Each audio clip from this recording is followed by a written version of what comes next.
Atenção! Começa agora uma teleaula de Ciências do Ensino Fundamental. Você vai assistir a teleaula de número 66. Bons estudos!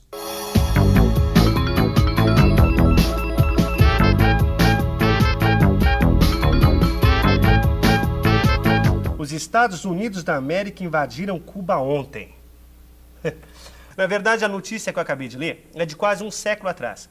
Os Estados Unidos tinham acabado de ganhar uma guerra contra a Espanha. A frota naval espanhola ficou aniquilada. Cuba, que era uma colônia da Espanha pertinho dos Estados Unidos, ficou desprotegida. Os Estados Unidos, então, invadiram a ilha e só tiveram que enfrentar a resistência dos cubanos. Entre outras coisas, eles mandaram para lá uma comissão encarregada de erradicar a febre amarela. Na teleaula de hoje, você vai aprender sobre a febre amarela e outras doenças transmitidas por mosquitos. Vai aprender também como e por que a gente pega doença através de picada de mosquitos, o nome de algumas dessas doenças, como e onde esse problema existe no Brasil e o que tem sido feito para evitar a ação dos mosquitos transmissores de doenças. Nossa teleaula de hoje está começando agora.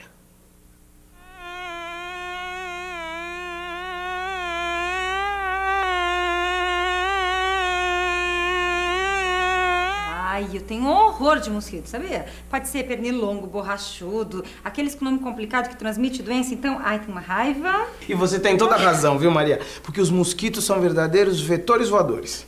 Voadores, tudo bem, que voam. Agora, o que quer dizer vetores? Condutor, portador.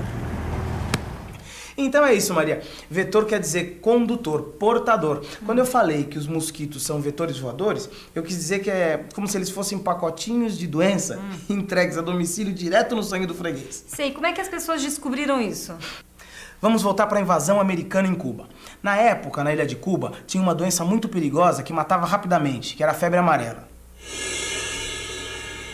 Em 1881, o médico cubano Carlos Finlay convenceu a comunidade científica que o mosquito era o transmissor da febre amarela.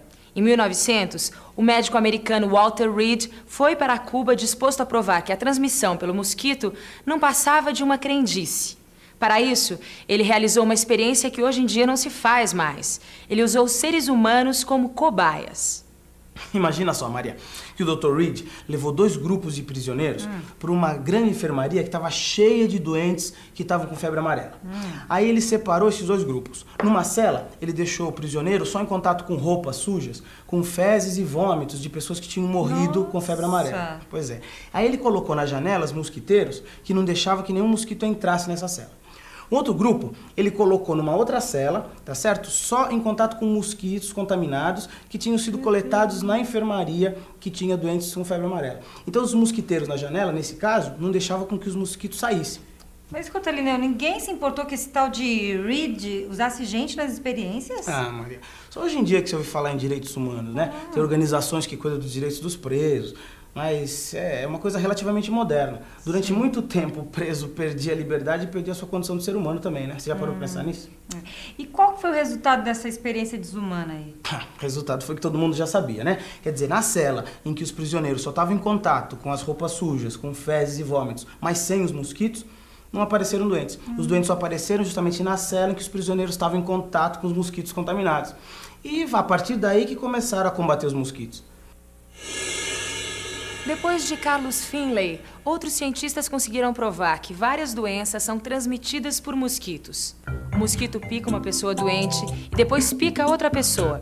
Se o agente causador da doença conseguir sobreviver vários dias dentro do organismo do mosquito, esse agente é introduzido no corpo de uma outra pessoa, que fica contaminada. É assim que se transmitem doenças como febre amarela, dengue, ferida brava ou calazar, ou como dizem os médicos, leishmaniose, e ainda elefantíase e malária. Ufa, dê só uma olhadinha aqui no número de casos de malária no Brasil. Na região amazônica, os casos de malária tiveram crescimento até o ano de 1999. De 1999 até 2002, houve uma queda significativa no número de casos. Infelizmente, desde 2002, a quantidade de casos voltou a crescer de maneira acelerada. Mas por que será que a malária na Amazônia atinge cada vez mais gente? O aumento do número de casos de malária da Amazônia tem tudo a ver com a forma como o ambiente é tratado e ocupado. Além de sofrer grandes desmatamentos, a região atrai migrantes. Os migrantes, em geral, não recebem nenhuma assistência médica. Nessa região chove muito e forte. Os mosquitos se procriam livremente nas poças de água formadas pelas chuvas. Lá não existem inimigos naturais como pequenos peixes. Eles colocam os ovos na água. Dos ovos saem larvas que se transformam em mosquitos adultos. As fêmeas desses mosquitos precisam se alimentar de sangue de mamíferos. Ô, Linneu, pelo que a gente viu até agora, a malária é um problema de saúde pública da Amazônia, né? E no resto do Brasil, como é que é? Bom, Maria, a malária é um problema que acontece em maior quantidade na Amazônia. Mas ela também ocorre em outras partes do Brasil em forma endêmica. E o que vem a ser de forma endêmica? Endemia, substantivo feminino. Doença que existe constantemente em determinado lugar e ataca número maior ou menor de pessoas. Endêmico, adjetivo. 1. Pertencente ou relativo à endemia. 2. Peculiar a determinada população ou região. Veja as regiões do Brasil onde a malária ataca de forma endêmica. No centro-oeste do Brasil e em partes da Amazônia, há incidência de uma forma mais branda de malária. Já na parte central do Brasil e em outros lugares da Amazônia, ocorre a forma mais grave da malária, que pode levar à morte. A incidência de malária no mundo é muito mais alta nas regiões úmidas da África. No ano de 2006, uma criança morreu de malária a cada 30 segundos no continente africano. Mas hoje em dia, Maria, não é só o mosquito que transmite a malária que preocupa as autoridades, né? Tem também o Aedes aegypti e o Aedes albopictus, que também dão muita dor de cabeça. Mas desses dois aí eu já ouvi falar, eles transmitem a dengue, não é? Eu vi na televisão. É isso. A presença do Aedes aegypti no Brasil foi detectada em 1967. Mais tarde, em 1986, apareceu o Aedes albopictus, junto com uma epidemia de dengue no país. Entre 1986 e 1987, o Rio de Janeiro registrou 93 mil casos. O Ceará registrou 25 mil e Alagoas, 12 mil casos. Em pouco mais de 10 anos, em 2002, o país alcançou o alarmante número de 794 mil novos casos de dengue.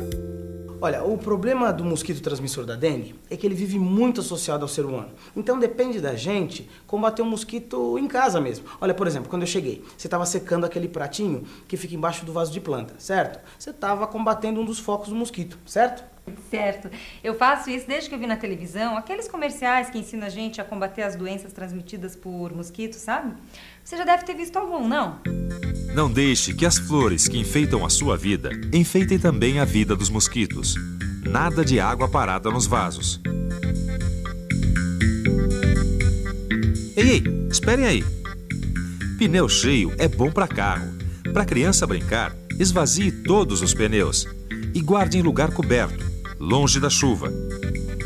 Linneu, a gente está falando de mosquito. Obrigado. E me veio uma dúvida terrível. Eles podem transmitir qualquer doença? Por exemplo, se um mosquito pica uma pessoa com AIDS, tá? Esse vírus fica vivo dentro dele? E se ele pica outra pessoa, essa pessoa fica contaminada? Não, Maria. Olha, é bom prestar atenção que essa informação é muito importante. Um mosquito só vai transmitir alguma doença se o agente causador dessa doença conseguir sobreviver dentro do organismo do mosquito. Então, no caso do vírus da AIDS, isso não acontece. Então, não existe o menor risco de uma pessoa pegar AIDS através de uma picada de mosquito. É melhor prevenir do que remediar. Essa frase é antiga, mas ainda funciona. Para se precaver contra doenças, quanto mais informação a gente tiver, melhor. No caso dos mosquitos, é bom saber que existem muitas espécies e que algumas delas só transmitem um único tipo de doença. Em todas, a prevenção é eliminar os criatórios onde os mosquitos se reproduzem. É por isso que eu cuido muito bem dos meus vasinhos. Ninguém vai poder dizer que eu crio mosquitos. Muito bem, Maria. E as larvas dos mosquitos, elas podem se desenvolver também em calhas entupidas, em caixas d'água sem tampa, em garrafas velhas. Por que você não dá uma geral no seu quintal, na sua rua ou até mesmo no seu bairro, hein?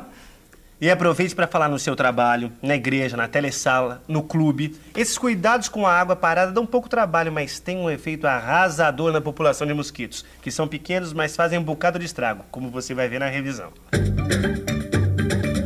E atenção, se liga aí que é a hora da revisão. Na teleaula de hoje, você viu que os mosquitos que se alimentam de sangue podem transmitir doenças ao ser humano. Febre amarela, dengue, ferida brava, elefantíase e calazar ou leishmaniose são doenças transmitidas por mosquitos. O número de casos de malária continua preocupante na Amazônia. A dengue é transmitida por um mosquito que se reproduz dentro da casa das pessoas. Na teleaula de hoje, a gente viu como evitar que os mosquitos apareçam na nossa casa. Na próxima, você vai aprender alguns cuidados que devem ser tomados para combater os mosquitos.